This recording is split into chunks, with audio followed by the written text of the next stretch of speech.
राजकुमारी संजोगनी ने जैसी गौरी की बात सुनी, उसने जल्दी से अपने बालों को आगे किया और तेजी से भागते हुए महल के झरोखे से बाहर की तरफ देखा। वो महल से थोड़ा दूर निकल चुका था और उसकी सुरीली आवाज अभी भी संजोगनी के कानों में गूंज रही थी। वो तेजी से भागते हुए गौरी के पास आई और बोली, जाओ और जाकर उस बंजारे को बुलाकर लाओ। संजोगनी की ये बात सुनकर गौरी को बहुत हैरानी हुई, क्योंकि ऐसा पहली बार था जब संजोगनी ने किसी बंजारे को इस तरह महल के अंदर बुलवाया था। गौरी संजोगनी की बात सुनकर जल्दी से नीचे की तरफ भागी। कुछ देर बाद धवल महल के बरामदे में सहमा हुआ बैठा हुआ था, डरते हुए चारों तरफ देख रहा था।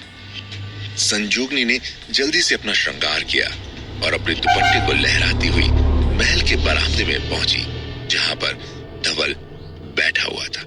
जैसे ही संजोगनी ने धवल के चेहरे को देखा, वो भी उसकी खूबसूरती के ऊपर मोहित हो गई।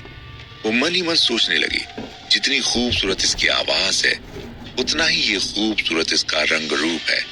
काश ये भी मेरी खूबसूरती के ऊपर मोहित हो जाए, जैसे कि मैं इसकी खूबसूरती के ऊपर मर मिटी हूँ। काश ये भी मुझे देखते ही मेरा हो जाए। ये सोचते हुए संजोगनी ने एक लंबी आह भरी, पर उसने इस बात का एहसास धवल को होने नहीं दिया और इतराते हुए आगे बढ़ी और बरामदे में लटके हुए झूले पर आकर बैठ गई और धवल के चेहरे को देखते हुए बोली, क्या अभी कुछ देर पहले तुम ही गा रहे थे?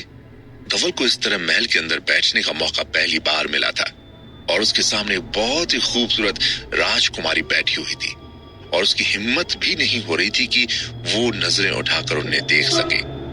धवल ने धीरे से अपने दोनों हाथों को जोड़ा और सिर झुकाते हुए बोला, जी जी राजकुमारी जी। धवल के इस तरह बोलने पर संजोगनी तो उस पर पूरी तरह से फिदा हो गई थी। धवल की मासूमियत और उसके बोलने के अंदाज पर मुस्कुराए बिना नहीं रह सकी। फिर उसने धवल के बगल में रखी हुई टोकरी को देखा। उसमें बहुत ही खूबसूरत अलग अलग डिजाइन की पाजेब रखी हुई थी। संजोगनी ने खुश होते हुए धवल से कहा, हमें ये पाजेब दिखाओ, क्या दाम रखे हो तुम इनके? धवल ने घबराते हुए अपनी टोकरी से पाजेब निकाली और संजोगनी को देने लगा। जैसे ही धवल ने देने के लिए अपना हाथ आगे बढ़ाया, संजोगनी ने उसे नशीली आंखों से देखा। अचानक धवल और संजोगनी की नजरें एक दूसरे से मिली। धवल की हिम्मत नहीं हुई संजोगनी से नजरें मिलाने की, इसलिए उसने अपने सर को नीचे झुका लिया। संजोगनी ने मुस्कुराते हुए धवल से कहा, अरे ये पाजेब मुझे क्यों दे रहे हो? इन्हें मेरे पैरों में पहना दो। संजोगनी की ये बात सुनते ही धवल के हाथ एकदम से रुक गए और उसने डरते हुए संजोगनी की तरफ देखा और कहा, लेकिन राजकुमारी जी, मैं एक छोटा सा बंजारा हूं, मैं आपके पैरों में पाजेब कैसे पहना सकता हूं? क्षमा करिए, मैं आपके पैरों को छू नहीं सकता। और वैसे भी आपके पास तो इस काम के लिए कितनी सारी दासियां होंगी। पहले आप पाजेब तो पसंद कीजिए। संजोगनी ने बात बदलते हुए कहा, अच्छा तुमने बताया नहीं, क्या दाम है इनका? संजोगनी की बात सुनकर धवल ने सोचा कि ये तो इतने बड़े महल की राजकुमारी हैं, क्यों ना मैं इन्हें पाजेब के दाम थोड़े ज्यादा बताऊं? सोचते हुए धवल ने जल्दी से कहा, राजकुमारी जी, इन पाजेब के दाम 2 रुपए हैं। संजोगनी ने मुस्कुराते हुए धवल को देखा और कहा, कुछ ज्यादा नहीं तुमने दाम रखे हुए अपनी पाजेब के? संजोगनी की बात सुनते ही धवल को जोश आ गया और वो एक जोड़ी पाजेब को अपने हाथ में लेते हुए घमंड से बोला, एक बात सच्ची सच्ची बता देता हूं मैं राजकुमारी जी, मेरी जैसी पाजेब कोई ना बेचे। आसपास के गांव तो क्या पूरे प्रदेश में ऐसी पाजेब कोई ना बेचे। शहर जाकर छांट छांट कर लाना पड़ता है, तभी तो इतना सुंदर माल ला पाता हूं। ये बोलकर धवल ने पाजेब को संजोगनी के हाथ में दे दिया। संजोगनी जानबूझकर धवल को बातों में लगा रही थी, क्योंकि धवल और उसकी बातें उसे बहुत अच्छी लग रही थी।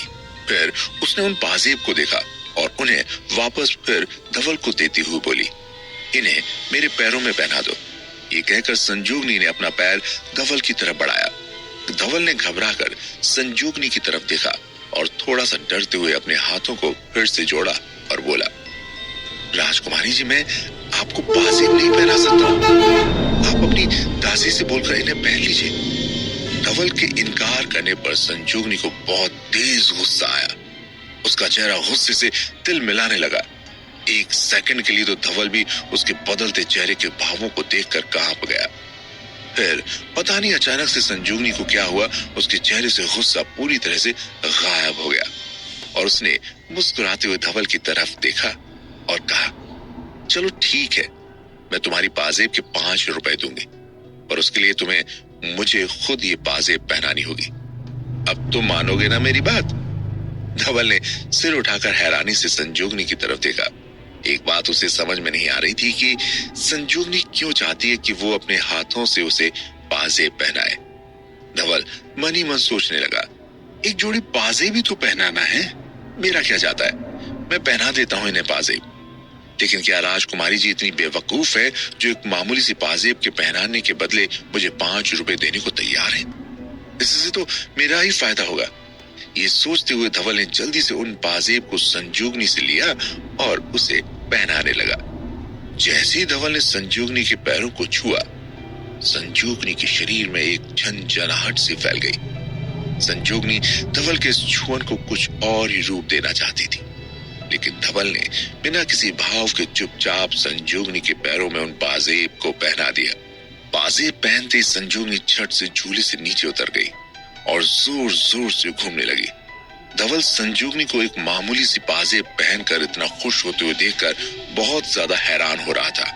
वो अपने लहंगे को हल्का सा ऊपर उठाकर मटक मटक कर चल रही थी। झांझर वाली पाजेब की आवाज पूरे आंगन में गूंजने लगी, छन छन छन छन। संजोगनी को देखकर ऐसा लग रहा था कि जैसे पता नहीं उसे दुनिया की कौन सी कीमती चीज मिल गई है। उसके चेहरे को देखकर लग रहा था जैसे कि वो बहुत ज्यादा खुश है।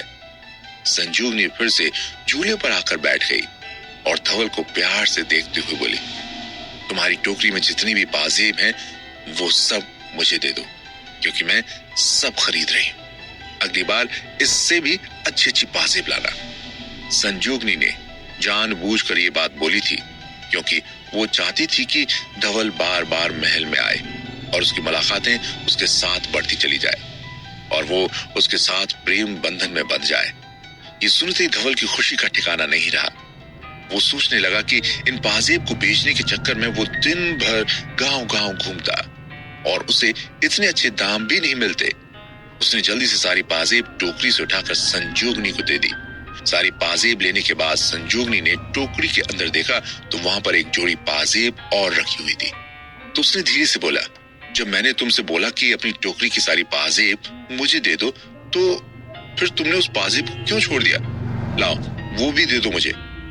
धवल ने झट से उस पाजेब को अपने कुर्ते की जेब में रखा और डरते हुए कहा, नहीं राजकुमारी जी, ये बिकाऊ नहीं है। ये सुनते ही संजोगनी का गुस्सा 7वें आसमान पर चढ़ गया। वो चिल्लाते हुए बोली, तुमने मुझसे जो भी दाम मांगे मैंने तुम्हें उससे 2 गुना ज्यादा दाम दिए, पर अब मुझे वो पाजेब भी चाहिए जो तुमने अभी अपनी जेब में रखी है। धवल ने जल्दी से अपने हाथों को जोड़ा और विनती करते हुए बोला, राजकुमारी जी, आप नाराज मत होइए।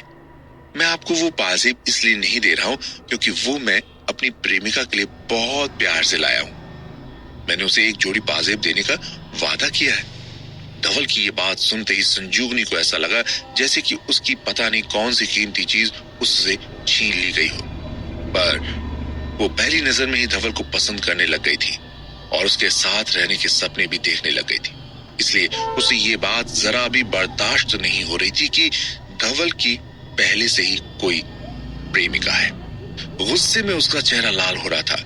संजोगनी को इतने गुस्से में देखकर धवल को डर लगने लगा। उसने सोचा कि अगर वो संजोगनी से अपनी प्रेमिका के बारे में बात करेगा तो शायद उनका गुस्सा कम हो जाएगा। इसलिए उसने धीरे से कहा, राजकुमारी जी, आप बिल्कुल भी परेशान मत होइए। अगली बार मैं आपके लिए इससे भी अच्छी पाजेब ला कर दूंगा शहर से। मेरी प्रेमिका का नाम कावेरी है, कल उसका जन्मदिन है। ये पाजेब मैं उसे देने के लिए लाया था। ये तो एक मामूली सी पाजेब है। मैं आपके लिए बहुत कीमती और मीनाकारी वाली पाजेब ला कर दूंगा, जिसे देखकर आपका दिल खुश हो जाएगा।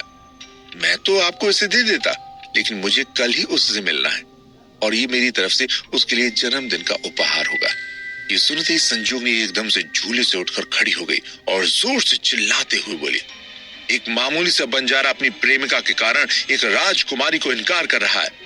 तुम्हारी इतनी हिम्मत कैसे हुई? रुको, मैं तुम्हें अभी सबक सिखाती हूँ। तुमने हमें इनकार कैसे कर दिया? ये बोलकर संजोगनी बरामदे की दूसरी तरफ पलटी और जोर से ताली बजाते हुए बोली, बाहर कोई है? जल्दी अंदर आओ। संजोगनी की आवाज सुनते ही तो सैनिक जल्दी से अंदर आए और उन्होंने सिर झुकाते हुए धीरे से बोला, जी राजकुमारी जी, बताइए क्या हुक्म है हमारे लिए? संजोगनी ने धवल की तरफ इशारा करते हुए गुस्से से कहा, इस बदतमीज लड़के को लेकर जाकर जेल में बंद कर दो। धवल ने जैसे ही ये सुना उसकी तो रूह कांप गई। उसको समझ ही नहीं आया कि राजकुमारी उसको जेल में क्यों डलवाना चाहती है। लेकिन इससे पहले कि वो कुछ बोल पाता, दोनों सैनिकों ने उसके हाथों को पकड़ लिया और उसे लेकर जाने लगे। जाते जाते धवल एकदम से रुक गया और रोनी सी सूरत बनाते हुए बोला, राजकुमारी जी, मेरी गलती तो बताइए, मैंने ऐसा क्या किया है? अगर मुझसे कोई गलती हो गई हो तो मुझे माफ कर दीजिए, पर मुझे जेल में मत डलवाइए। मैं अगर शाम तक अपने घर नहीं पहुंचा तो मेरे बूढ़े माँ बाप परेशान हो जाएंगे। मेहरबानी करके मुझे छोड़ दीजिए। संजोगनी ने उसकी बात सुनकर अपना मुंह फेर लिया और सैनिकों से हाथ का इशारा करते हुए फिर बोली, इसे मेरे सामने से ले जाओ। धवल को वो दोनों सैनिक घसीटते हुए लेकर जा रहे थे और धवल लगातार जोर जोर से चिल्लाते हुए बस यही बोल रहा था, मुझे यहाँ से जाने दीजिए, भगवान के लिए मुझे छोड़ दीजिए। मैंने ऐसा क्या गुनाह कर दिया है? कम से कम ये तो बता दीजिए। ये कहते हुए धवल रोने लगा। तभी अचानक नींद में सोए हुए ध्रुव को एहसास हुआ जैसे कि कोई उसके गालों को छू रहा है। उसने हड़बड़ाकर जल्दी से अपनी आंखें खोली और अपने चेहरे को साफ करने लगा, पर वहां पर कोई आंसू नहीं थे। उसे एहसास हो गया था कि वो सपना देख रहा था, लेकिन एक बात उसे समझ नहीं आ रही थी कि ये धवल कौन था और वो उसे सपने में क्यों दिखाई दे रहा था। अभी ध्रुव ये सोच ही रहा था कि उसकी नजर उसके सामने पड़ी और उसने अपने ठीक सामने एक लड़की को दुल्हन के कपड़ों में बैठा हुआ देखा। उस लड़की ने अपने चेहरे पर लंबा सा घूंघट डाला हुआ था, जिसकी वजह से ध्रुव उसका चेहरा देख नहीं पा रहा था। ध्रुव अपने सामने लाल कपड़ों में बैठी दुल्हन को देखकर उसके हाथ पैर ठंडे हो गए और वो घबराकर थोड़ा सा पीछे खिसक गया। फिर वो लड़की ध्रुव के थोड़ा सा करीब आई और उसके गालों को छूने की कोशिश करने लगी।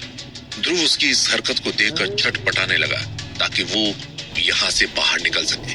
फिर अचानक उसे याद आया कि वो तो इस गड्ढे में गिर गया था।